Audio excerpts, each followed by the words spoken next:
जय माँ तारिणी। आज रोसई घरटा किसी अलग लगुच। घरटा सारा गोटे अलग सुगंधरे भरी जाऊला कहीं आज बापा हाथ में तैयारी होउची स्पेशल मटन।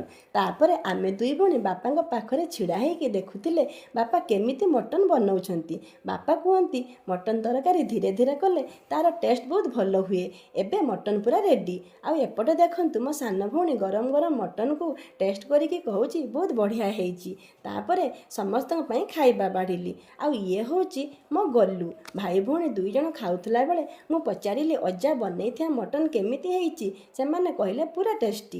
तापर समस्ते खाई बसचंती।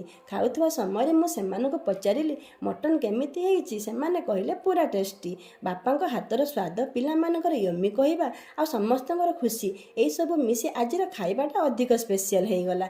आजिर एई मुहूर्त साधारण लागि पारे किंतु या होची स्मृति होई रहि जा गोटे सुंदर दिन।